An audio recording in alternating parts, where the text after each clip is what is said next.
Sa ating pambansang bayani, Gat Jose Rizal, maligayang kaarawan.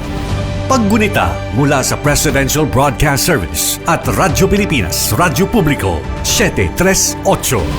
Radyo Pilipinas is on Viber. Viber. One tap and swipe. Nandyan na lahat. Receive credible news and information. Pati mga trending topics at videos. Sure na meron dito niyan. Stay on track with Radyo Pilipinas on Viber. Pick up real news. Catch the latest and biggest stories. Search Radyo Pilipinas on Viber and hop in to our community. Good news! Ang inyong pinagkakatiwalaang Radyo Pilipinas nasa TV na. Oo, nasa TV na.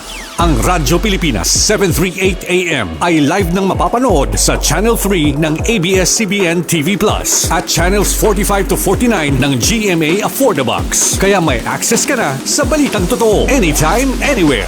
Sa radyo, sa social media at TV. Radyo Pilipinas 738 AM. Mas pinadali na ang government transactions sa tulong ng eGovPH Super App. Pwedeng-pwede mo nang magawa ang lahat ng ito. I-download ang eGov app sa iyong smartphone o tablet mula sa App Store o Google Play Store. Pagkatapos, ilagay ang iyong mobile number at i-authenticate gamit ang one-time PIN o OTP para marehistro ang iyong account. Saka ilagay ang iyong mga pangunahing impormasyon at kumpletuhin ang facial recognition technology para sa verifikasyon ng iyong pagkakakilanlan. Para sa mas mabilis at mas maayos na serbisyong panggobyerno, gamitin na ang eGovPH Super App. Ang inyong tulay sa himpapawid ng serbisyo publiko. Ang Presidential Broadcast Service, Radyo Pilipinas, Radyo Publiko. Radyo Pilipinas. Radyo Publiko. Kinilala ng pang-international at prestigyosong Asia Pacific Broadcasting Plus Awards 2025 para sa kategorya ng Government Streaming. Ito ay dahil sa epektibo nitong pagsasanib ng mga tradisyonal na media tulad ng telebisyon, radyo at print para masabayan ang mabilis na pag-inog ng mundo ng digital at social media tungo sa mas epektibong paghahatid ng mahahalaga at napapanahong mga impormasyon sa mamamayang Pilipino. Kinilala rin ang Radyo Pilipinas dahil sa patuloy na pag-akyat ng rating. Ngayon ay matatag sa pang-4 na pwesto sa Mega Manila ayon sa pinakahuling Nielsen Radio Audience Measurement Survey. At sa social media, nakamit ang mahigit 2,000% pagtaas ng bilang ng mga sumusubaybay sa Radyo Pilipinas page sa unang bahagi ng 2025. Patunay ito na ang inyong Radyo Pilipinas Radyo Publiko ay tunay na kaagapay ng inyong pamahalaan sa paghahatid ng serbisyo sa mga mamamayang Pilipino. Mula sa aming lahat, sa ngalan ng inyong pamunuan at mga kawani ng Presidential Broadcast Service, kasama ang inyong mga himpilan ng Radyo Pilipinas sa buong kapuluan. Maraming salamat po sa inyong lahat, sa inyong pagtangkilik at pagkilala. Radyo Pilipinas. Radyo Publiko. Ito ang Presidential Broadcast Service Radyo Pilipinas. Radyo Publiko. ng bagong Pilipinas para sa bagong Pilipino. Naghahatid ng mahahalagang balita at impormasyon na guugnay ng pamahalaan sa sambayanan. Tulay sa himpapawid ng serbisyo publiko. Radyo Pilipinas. Radyo Publiko. Ang boses ng Pangulo. Sa Mega Manila, 738. Radyo Pilipinas. Radyo Publiko. Oras po, 8 minuto makalipas ang alas 3 ng hapon.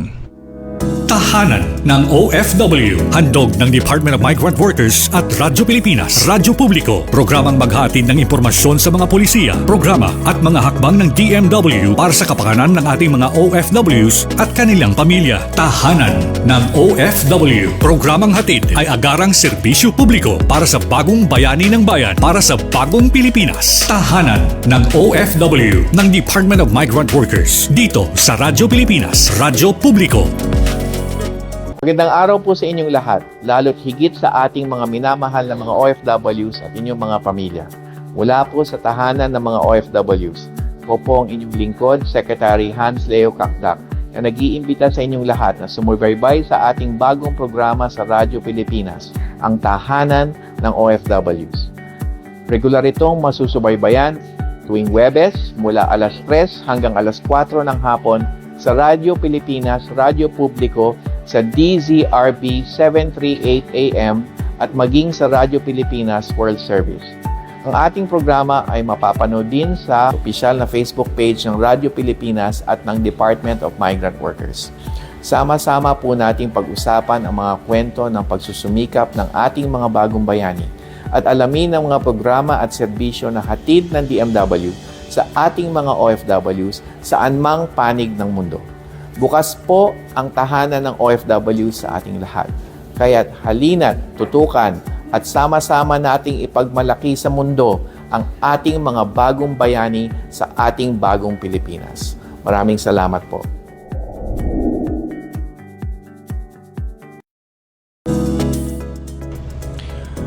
Okay, at Webes po ng hapon at kayo nakikinig na namang muli dito sa ating lingguhang programa. Ito po ang Tahanan ng OFW. Programang hatid po ng Department of Migrant Workers. Siyempre po sa ating mga bagong bayani. Ayan, saan mang pong panig ng mundo. Ngayon po ay June 19, 2025. Holiday po ngayon sa lalawigan ng Laguna. Ayan, holiday po sa lalawigan ng Laguna ngayon. At pang ilang episode ba natin ito? Parang pang 22, 23 na episode na yata. Nasa kalagitnaan na tayo ng June. Ilang ano na lang July na, kalahati na ng taon. So maraming salamat po sa lingguhang inyong pagtutok at pagsubaybay. Di lamang po sa ating mga OFWs, ganun din po sa kanilang mga pamilya. Ako pong muli ang inyong lingkod. Palagi inyong nakakasama dito sa ating programa, Assistant Secretary Kiko de Guzman. At sa linggo pong ito ay makakasama nating muli ay syempre isa sa ating mga partners sa Department of Migrant Workers, Assistant Secretary for Land-Based OFW Concerns, ASEC Venny Legaspi po ang ating co-host this week. ASEC Venny, bati muna tayo. Thank you. Maraming salamat as a partner. Naisip ko lang bakit doon sa Laguna lang ang may holiday. Alam mo kung bakit?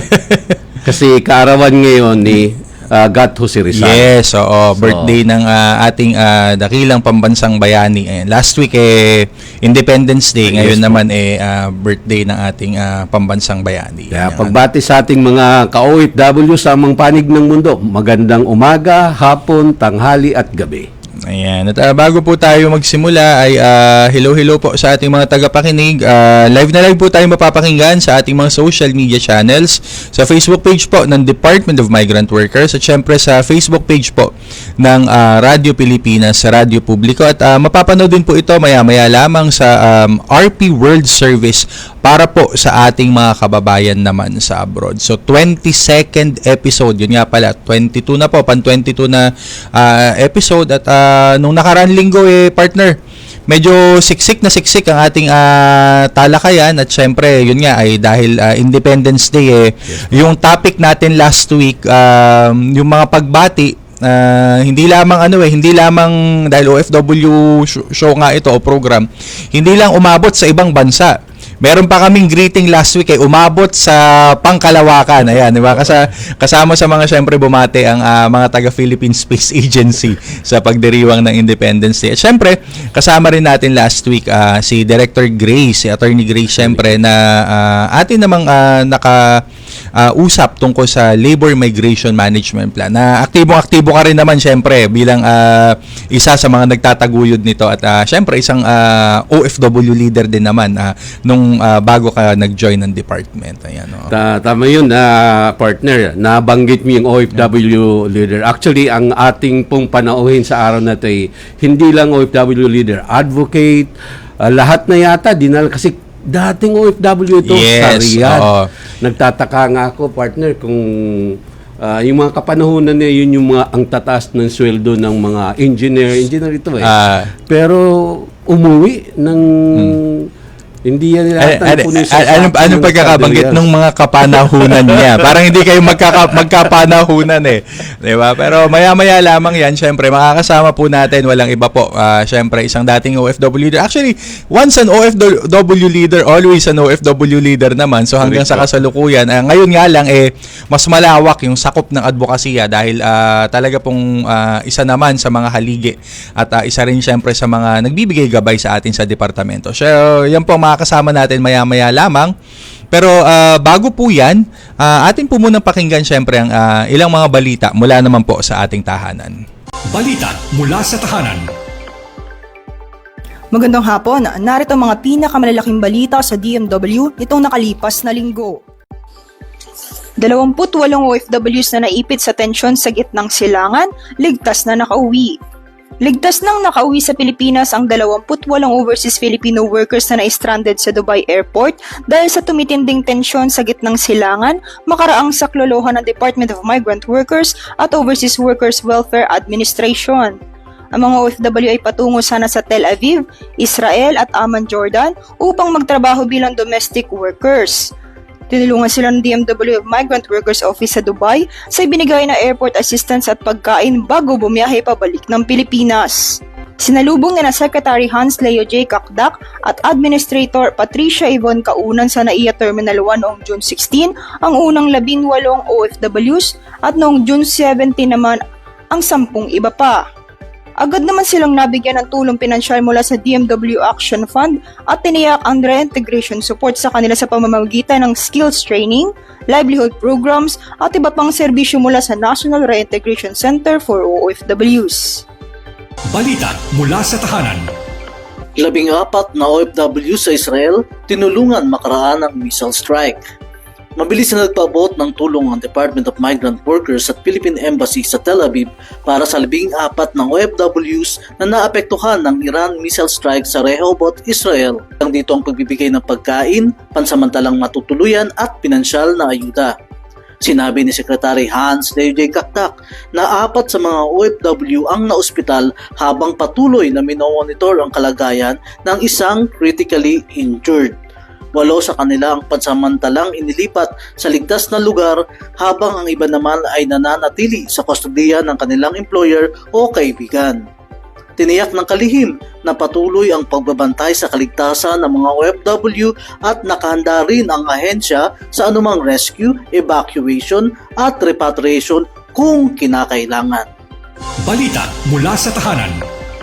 Sumabay na rin sa pag-uwi sa Pilipinas ang 42 undocumented overseas Filipino workers mula Dubai na binubuo ng 19 na Filipina Amnesty Availies kasama ang kanilang 23 anak. Ipinaliwanag ni Secretary Kakdak na naging undocumented ng mga bata sa UAE dahil sa mga batas ukol sa morality at birth status.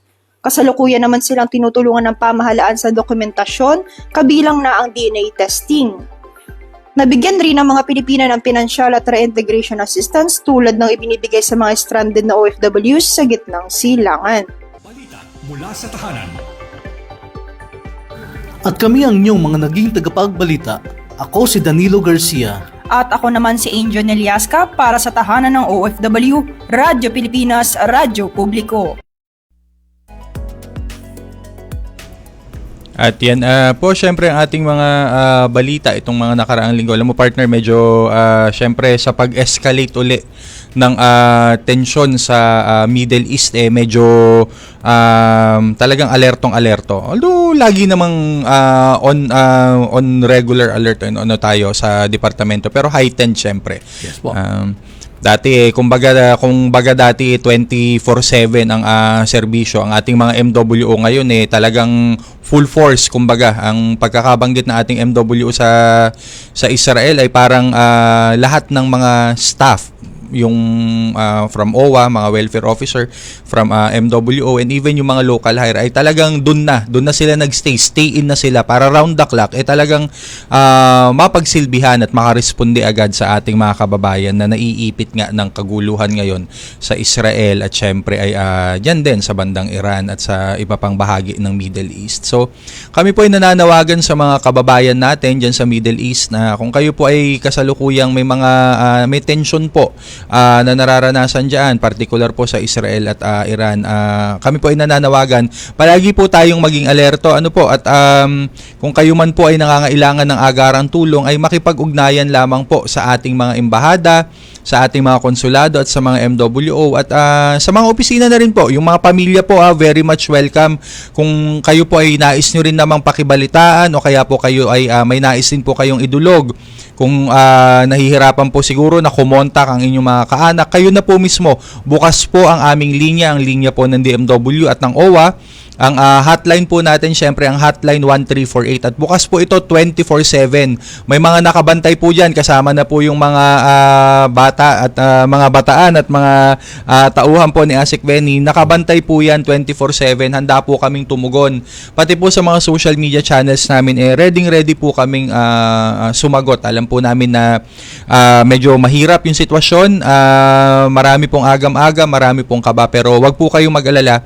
Ang DMW po, katuwang ang iba pa pong mga ahensya ng gobyerno ay ready po sa pagtugon at pagsagot po sa mga inyong katanungan at paghingi ng tulong. So naka-flash po sa inyong mga screen ang mga contact details: Israel, Lebanon, Jordan. Ganon din po sa Iran, ang atin pong embassy sa Tehran ay nakahanda po at sila po ay naghihintay ng kung ano man pong pagpapasaklolo o paghingi po ng tulong. Ayan, 'di ba partner? Yan ang ano natin, oh. Yes po. Okay, partner, nabanggit nyo po na kailangan talagang maging alerto ang ating mga kababayan na naiipit ngayon sa kaguluhan doon sa Middle East. Alam po natin na marami po ang mga nagtatanong tungkol nga doon sa declaration ng alert level system ng bansa. Ito pong alert level system ay mandato. Ang nagbibigay po nito ay ang Department of Foreign Affairs. At ang DMW, kami po ay sumusunod dyan pagdating doon sa deployment. Mayroon po tayong alert level 1. Kasi may mga nagtatanong 2, partner 3, sa deployment. Opo. So, yung ngayon kasi base doon sa natin sa DMW Advisory 32 series of 2023, yun po yung alert level natin. Nasa level 2 po kasi ang Israel. So, ibig sabihin yun, yung mga returning OFWs na may existing contract, pwede po silang bumalik. Pero hindi po yun sa mga bagong pupunta pa lang. Pero paglilinaw din po mga kababayan, lagi naman po din naming sinasabi, ang alert level po ay guidance. Okay? Ito ay guidance po. Ito rin siguro yung magandang marinig ng mga kababayan natin. Iba-iba po kasi ang sitwasyon. Maaaring ngayon po alert level 2, bukas biglang mag-heighten yung tension, o sana naman po ay wag mag-heighten, mas bumaba naman sana yung tension. Yun naman ang gusto rin natin. So ang pinakamaganda po dyan na naman natin ay tayo po mismo ay magkaroon ng pansariling assessment. Doon po sa mga babalik, doon naman po sa mga nandoon, kayo rin po ay i-assess din ninyo yung sitwasyon sa inyong locality. Kasama po kasi ng deployment din ay yung issue naman din ng repatriation. Voluntary repatriation po tayo. Kung sa palagay po ninyo medyo kakaba-kaba na kayo, talagang gusto nyo na pong makauwi, bukas po ang aming mga migrant workers offices, ang mga opisina po ng DFA din, ang mga embahada at konsulado. Bukas po ito, lalo na po dyan sa mga nasa Israel, sa Lebanon at sa Jordan. Bukas po ang aming mga opisina. Tumawag lang po kayo at magpalista po kung nais nyo na po na voluntary ay makauwi at makabalik na po dito sa Pilipinas. So, yan po ang handog din naman namin. Hindi po kami tumitigil para naman po mapagserbisyohan at masiguro po na ligtas ang ating mga kababayan. So, assess din po ninyo ang sitwasyon dyan at maari po nyo kaming makausap at wag po kayong mag-alala at handa pong umalalay at handa pong tumugon naman ang ating pamahalaan, ang DMW po, sa inyong mga hinaing at sa inyo naman pong mga kahilingan. Ayan. Sa pagkakataong ito siguro partner ay atin din munang pakinggan. Parang nito yatang nakaraan ay may mga nakapanayam tayo at na-interview na mga kauuwi lamang, yung mga bagong repatriate na mga mga sinalubong natin noong I think Sunday yata ito, yung Sunday batch. Oo.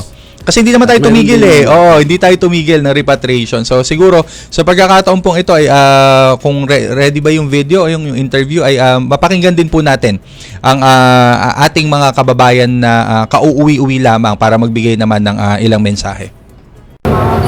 Magandang umaga po.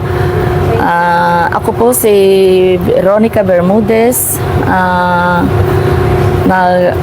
Nagtatrabaho sa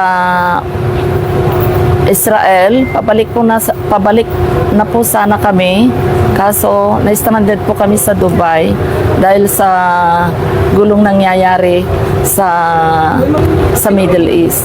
Kaya Salamat po kay Pangulong Bongbong Marcos sa kanyang tulong na pinansyal sa amin. Maraming salamat po. Hello po, ako po si Trixie Riel, 24 years old. Pupunta sana akong Jordan para mamasukan bilang domestic helper. Ngunit sa kasamang palad, na-stranded po kami doon within 24 hours dahil po sa giyera ng Israel at Iran. At saka nagpapasalamat po din po ako kay President BBM because tinulungan niya kaming makabalik dito sa Pinas at saka sa DNW at saka sa OWA. Maraming salamat po sa inyo lahat. Kaagapay mo, saan ka man sa mundo. Ayan, partner. Siyempre, yan po yung binabanggit nga po namin na ang kahandaan po ng inyong pamahalaan ng DFA, ng DMW, ng OWA ay palagian pong nandyan. So, mga kababayan, mag-ano lang po kayo, tumawag at magsabi lamang po kayo. Ready po kaming tumugon dyan at siyempre, pangunahin yung safety, yung welfare ng ating mga kababayang OFW at ng kanilang mga pamilya. And speaking of that, partner, yung ating makakapanayam ngayong hapon na to, syempre isa ito sa mga rules niya sa departamento. Yung alamin yung kalagayan at sitwasyon ng ating mga OFW. At the same time, tignan din yung mga merkado, tignan din yung mga employer kung naka-align ba yung kanila rin namang mga patakaran doon sa kumbaga mas maayos at sa mas mabuti na kalagayan ng ating mga OFW. Sino ba yung ating guest ngayon, Asik Benny? Nako, Asik partner, huwag na nating patagalin na siya po live dito ngayon sa studio. Ang kaisa-isang direktor ng foreign stakeholders Relation and Engagement Bureau. Nung una, ano ba yung FS3? Naalala ko. Ang tatandaan mo lang dyan yung part na relation. Ayan. Tsaka yung foreign. Yung foreign. So, walang iba ang heartthrob ng Heartthrob na heartthrob ng 6th floor. Opo. Ay, hindi na pala. Magiging heartthrob ng BMW Makati. Ayan. Director Francisco John Aguilar. John, ayan, welcome po dito sa tahanan ng OFW. Ayan, Director June, bati ka muna sa ating mga tagapakinig. Salamat Asik Benny and Asik Kiko. Ito po si Director June Aguilar, isang dating OFW na ngayon po ay naninilbihan sa mga OFW sa pamamagitan po ng Foreign Stakeholders Relations and Engagement Bureau ng Department of Migrant Workers. Ayan. Tama yung binabanggit mo, partner.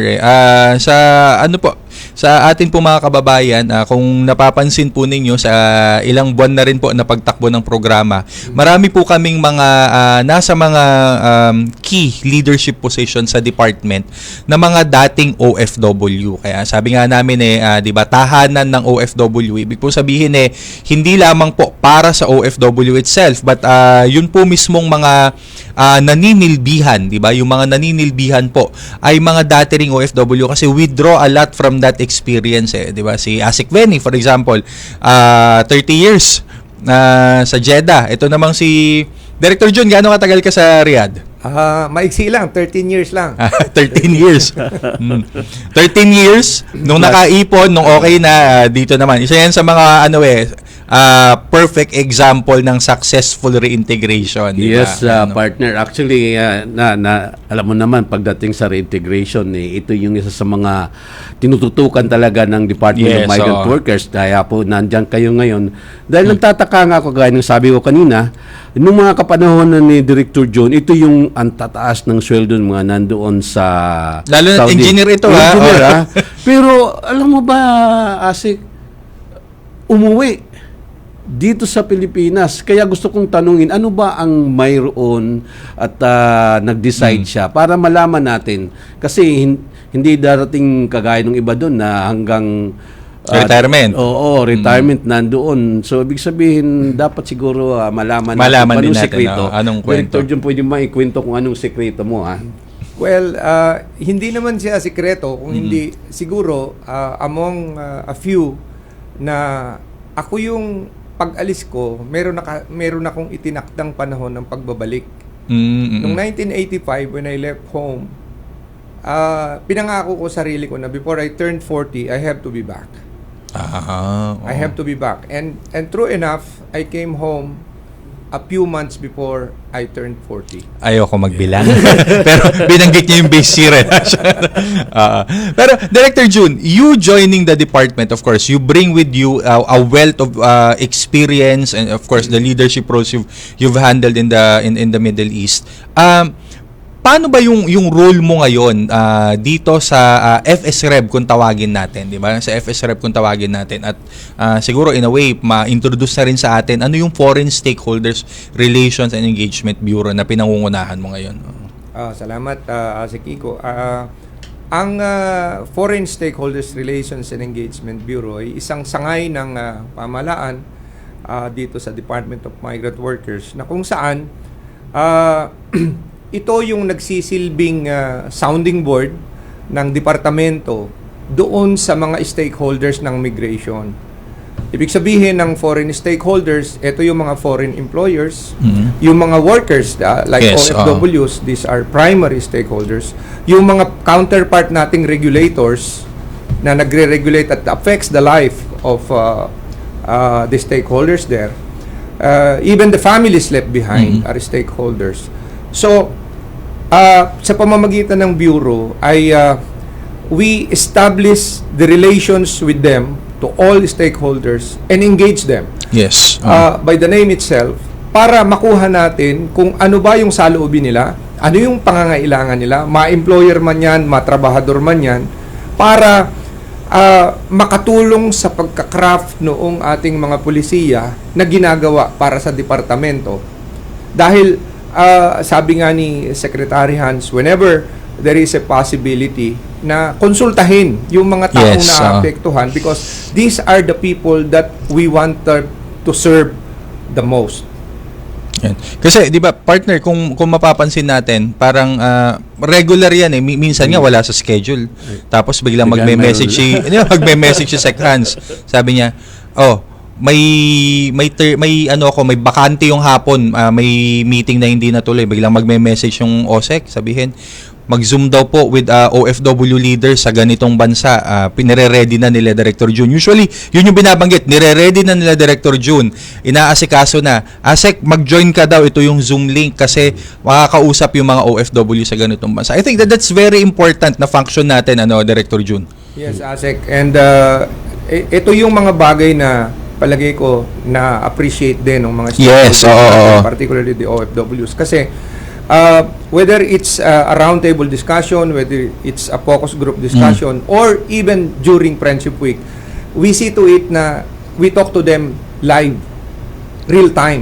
Kasi gusto nating maipaabot din kay Secretary o sa mga senior officials ng DMW na ito yung kanilang mga saloobin, ito yung mga kanilang kahilingan, ito yung kanilang sitwasyon doon na kung saan nalalapatan agad ng ating departamento kung ano yung pangangailangan. And speaking of Friendship Week, yes po, nabanggit mo partner yung Friendship Week. Mula kasi nang nagsimula tayo, pwede mo bang ma-share sa ating mga nanonood at tagapakinig, nakailang Friendship Week na ba tayo mula nagsimula? Kailan ba nagsimula ito at anong target ngayong taon? Well, ito pong Friendship Week doon sa mga hindi pa nakakadalo, dahil ito po'y ginaganap doon sa lobby ng ating pong tanggapan ng Department of Migrant Workers. Ito po yung pagbibigay ng pahalaga, pagbibigay at pagpupugay doon sa ating mga counterpart. Like for example, ang kahuli-hulihan po ngayon, ikawalo, ay nung nakaraang buwan, ito po yung Philippine-Czech Republic Friendship Week. Yes. Pero bago po iyan, ay mayroon pong naunang 7 pa. So, bali 8 na po yung mga bansa na ating binigyan ng pahalaga, binigyan ng pagpupugay sa pamamagitan ng Friendship Week na ginagawa natin sa Department of Migrant Workers. So, ito ay 2 araw hanggang 3 araw na festivity. Kumbaga, parang piyesta doon sa ating Department of Migrant Workers na dinadaluhan po ito ng mga iba't ibang ambassadors, ministers, deputy ministers ang dumadalo, pati yung kanilang mga trade delegates na nanggagaling sa kanilang bansa para ma-meet ng aktwal yung atin pong mga opisyal, yung atin pong mga counterparts nila dito na kung saan ginaganap ito. sa Department of Migrant. Siyempre nakikita ko naka-flash doon sa screen natin nakikita ko yung cultural exchange 'di ba? That's one naalala ko yung si Asik Mario dati ay nakikipag-hockey, si Secretary din ay nakikipag-hockey nung Friendship Week natin with I think that was Czech Republic or and then meron din tayong time na parang may food tasting ng mga delicacies. I think there was several types of sausages. That was Hungary yata and But aside from the cultural exchange, Director June, of course, yung labor diplomacy na tinatawag natin, yung bahagi ng how important would be the Friendship Week and our engagement with our partners, yung counterparts natin para sa pagtataguyod ng isang healthy na labor diplomacy or yung labor diplomatic relationship natin sa kanila. Well, salamat sa tanong mo, si Kiko. Kasi itong pagka-craft ng isang Friendship Week, doon pa lang kasi meron ng kaagad nagaganap na actual na engagement doon sa mga ambassadors, sa mga deputy chief of mission, and all the other officials in the country where we are hosting. So, sa ganitong paraan, bago pa lamang mabuo yung Friendship Week, ay nai-establish na natin yung pakikipagkaibigan at mapaigting yung pakikipag-ugnayan sa kanila. At ito yung dahilan kung kumbaga pagdating ng Friendship Week, makikita nila yung hospitality na inilalaan natin para sa kanila. It's a grand celebration for them na binavalue nila, kung kaya't nagiging napakadali yung pakikipag-ugnayan sa kanila. Kung meron tayong mga kahilingan during bilateral relations talk, mas nagiging friendly yung mga counterparts natin na hindi yung typical na usapan during hindi yung rigid na rigid, na magkaharap lang sa lamesa. Dito kasi we share food, 'di ba? We exchange yung pleasantries, yung mga ganyan na natin bahagi. And of course, isang napaka-importanting part at gustong-gusto ng mga kababayan natin, kadalasan ngayon yung Friendship Week natin ay may kasabay na jobs fair specific for that country na talaga namang dinudumog. Ano yung mga susunod, Director June? Ang susunod naka-schedule sa atin ngayon ay ang South Korea sa September, and then New Zealand sa October, and then this first week of December ay ang Finland. So mga kababayan na yung mga po dyan, ito mukhang hindi tayo kakasya dun sa usual na venue natin, lalo na yung unang binanggit ako lang may interest dyan si Asik Reg din, panigurado interesado dyan, South Korea in particular, because that's not only a K-pop destination but also one of the top labor destinations and pagdating naman sa mga trabaho din ng ibang mga nagkaka-interest na mag-abroad, diba? So, aside from Friendship Week, Asik Benny, they also have other functions, diba? Yes. There, June, yung isa, diba, isa kasi sa mga kailangan, kaya nga mayroon tayong mga meetings, consultations, kasi right there and there, nakukuha natin yung mga concern at mga issues na inilalapit ng ating mga OFWs abroad. At kagaya ng sabi mo, habang inaayos pa lang yung Friendship Week, nagkakaroon na ng maayos na ugnayan between us at saka halimbawa ang Czech Republic. At dito napakaganda, papasok yung mga joint meetings, at kung mayroong mga concern na pag-uusapan kaagad, hindi na yung, minsan kasi, let's admit it, partner, na pag dumaan ka sa normal diplomatic channel, medyo sometimes may mga hiccups dyan. Yung formalities kasi minsan medyo kasi kailangan mong Pero pagkausap mo ng ambassador to secretary, nasusolve ka agad yung mga ganyang problem. Napapabilis. Yung ba ang isa sa mga result ng mga consultation? Tama ka, Asik Benny. I think that's one of the advantages of having the Friendship Week, kasi it really enhances the relation between the host country and the Philippines. At nagiging madali rin ang pagtugon sa pangangailangan ng ating mga employers and the workers as well. Ayan, narinig nyo po Friendship Week o ihanda nyo na po. September po ay South Korea. And then pagdating po ng ay Oktubre naman ay meron tayong sa New Zealand. At siguro bago tayo magtapos at mag-break para kay Director June. Siguro in closing na lang din, Dear June, ano ba yung isa kasi if we discuss Friendship Week and the other partners, but yung importance ng dialogue sa kanang pag-uusap, lalong-lalo na sa usapin ng welfare, bilang isang former OFW, alam mo yung situation doon and at the same time nakatutok ka pa rin dun sa mga dati mong kasamahan at mga dating organisasyon na kinabibilangan.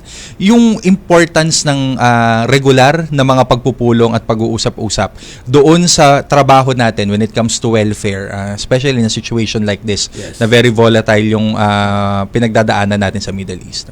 Well, napaka-importante niyan talaga, Ase Kiko. In fact, this is also one of the importance that the Secretary himself is attending. Si Secretary, walang linggo, walang Sabado, walang umaga, walang gabi, walang madaling araw. Unbelievable. But, the beauty of this is that if I am kasi OFW ako, can you imagine if kung yung secretary mismo ng departamento ang kausap mo? Yes. Na ipaparating mo sa kanya. That's something. Kasi madalang yun, Asik Kiko During our time, ayan, si Asik Benny, galing din ng Jeddah. Hindi ganun kadalas na makakatalastasan mo ng live at in pronto ang isang secretary. Pero dito kay Sec Hans, talagang hinahanap na rin tuloy nila. Nagtatanong talaga sila at madalas nakakausap nila. In fact, yung binabanggit mo, 'di ba, minsan Sabado magpapatawag si secretary. Lahat ng leaders patatawag niya para kumustahan lang. And I think this is one thing that is also very helpful in thinking of what else or what more can be done. At yun yung talagang appreciated ng mga OFWs. At syempre, of course, that's one of the primary functions na inaano nila Director June sa Foreign Stakeholders and the Relations Bureau. At maya-maya lamang po, syempre ay magbabalik po ang ating programa at may mga makakapanayam tayong mga OFWs din na magbabahagi din naman ng kanilang mga pinagdadaanan at ng kanilang mga karanasan. Di ba, partner? Tama ka, partner. Pero bago tayo magtapos kay Director June, may siguro kunan muna natin siya ng panghuling pananalita. Yung mga parting words sa mga naiwan mong magandang alaala sa Saudi, baka nakikinig sila ngayon. Well, of course, maraming katulad din ng ibang OFW. Ako'y namuhay doon at I live like a Saudi during my time. Two of my children were born there. They studied from grade school until high school. And it has brought me up to here. Kumbaga, whatever I gain, whatever I have now, I literally saying na it is because I became an OFW. Ganun ako ka-thankful sa sektor na yan. And that is why andito ako sa DMW Giving para back, tumulong, para makasama ninyo sa pagsisilbi. And I guess napaka-importante nung pagtutulungan din. Yung pagtutulungan ng sektor at pagtutulungan ng DMW, because DMW cannot do it alone. It has to be done with the sector that it's been serving, di ba? So sa inyo pong lahat ng mga OFW na nakakapakinig, ang panawagan ay maliwanag po na narito kami para magsilbi, para alamin kung ano yung mga dapat na gawin. Hindi man po makakasapat na lahat dahil wala naman po talaga 100% kasasapat.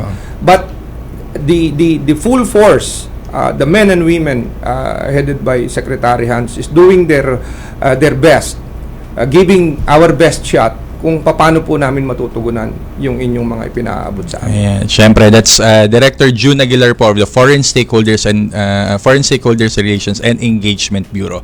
At magbabalik po tayo maya-maya lamang para po sa ilang pang mga panayam sa ating mga kasamang OFW. Ito po muli ang tahanan ng OFW. Sa kanyang ika-164 na kaarawan, ang kanyang kabayanihan ay buhay na buhay pa rin sa ating puso at isipan. Tunay na ehemplo ng katapangan, kagitingan at pagiging makabayan. Sa ating pambansang bayani, Gat Jose Rizal, maligayang kaarawan. paggunita mula sa Presidential Broadcast Service at Radyo Pilipinas, Radyo Publiko, 738. Welcome back to school, dear students! Excited na ba kayo? Hooray for the new lessons, new classmates, at new challenges! We wish you all the best this new school year. Have fun, pero syempre, stay focused sa studies at sama-sama tayo sa Bayang Bumabasa. Isang mensahe mula sa Presidential Broadcast Service at Radyo Pilipinas, Radyo Publiko, 738. This is a public service announcement. Discipline is the key. Umiwas sa aksidente sa daan. Ang pagmamaneho ay may kaakibat na responsibilidad, hindi basta mapaandar lang ang sasakyan.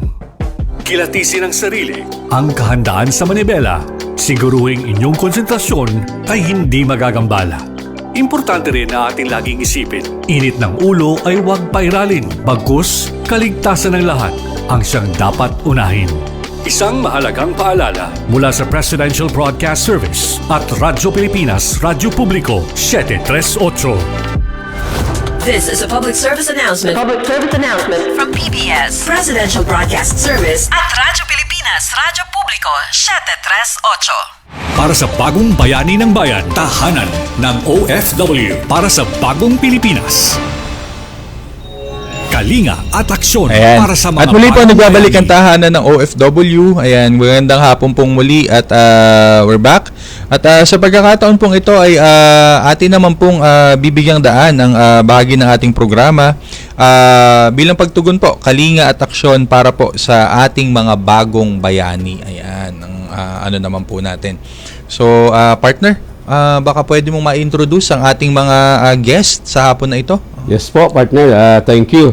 Ngayong hapon, mapalad tayo na ating makakapanayam. Actually, dalawang beneficiary natin na ang isa ay nanggaling sa Bahrain, ang isa naman ay nanggaling sa Hong Kong.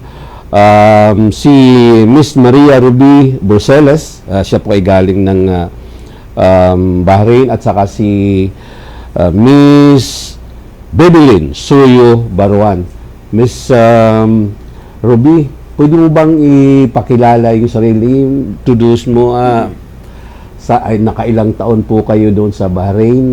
Ano po yung ano nang yung pinagkakabalahan niyo? Okay po. Ako po pala si Maria Ruby Bruselis, taga Tandang Sora. May isang anak, 47 years old na po ako.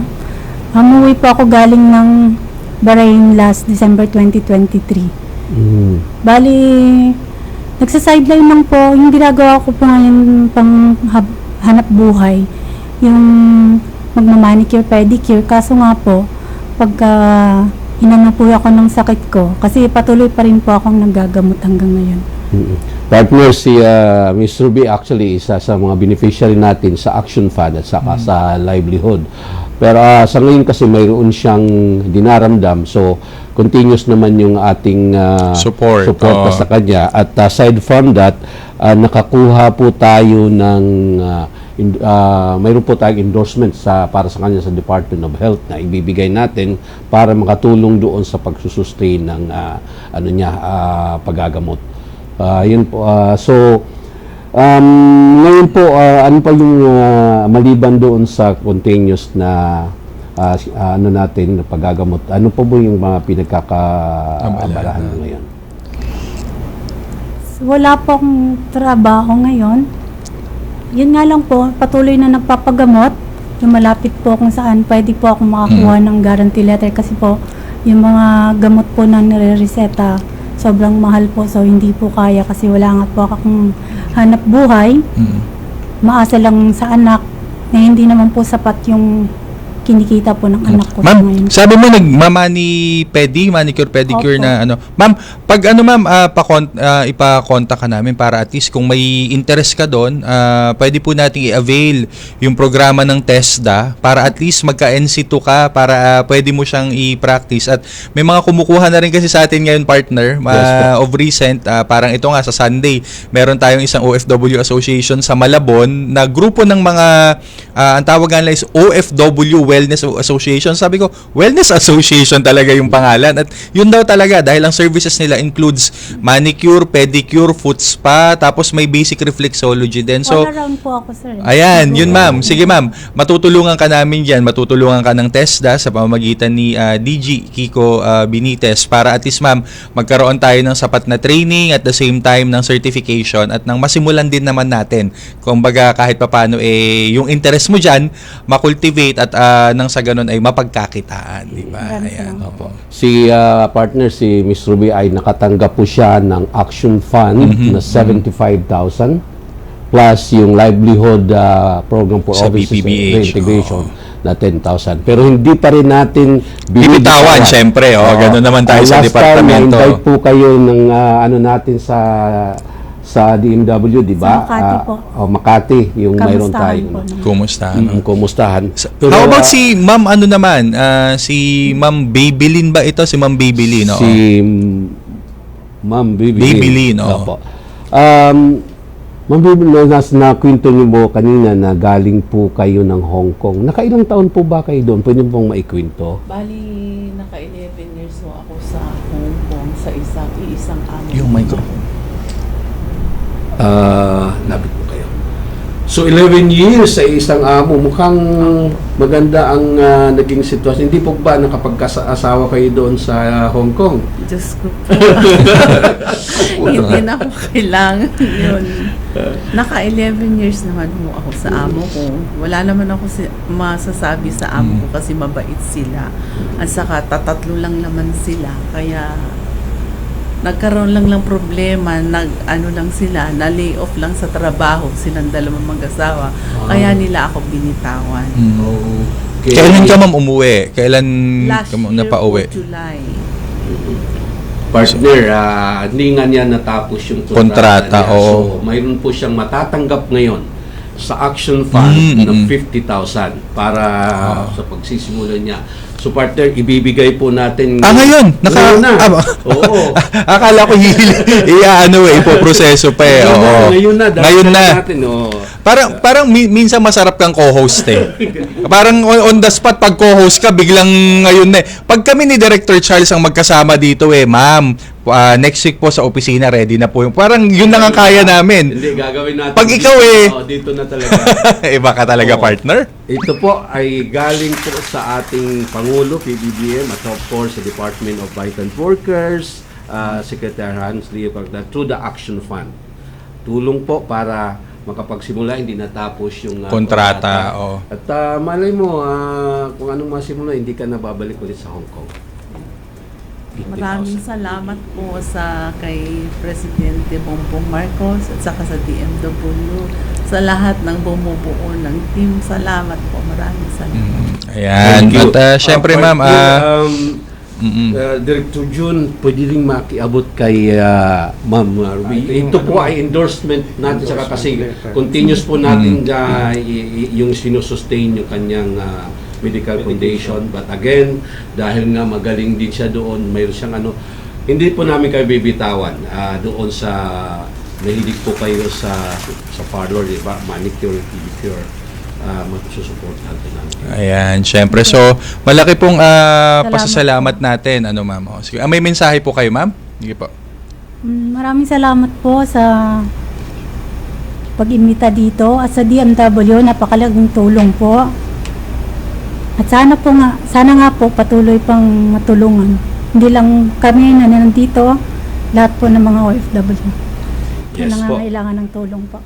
Thank you.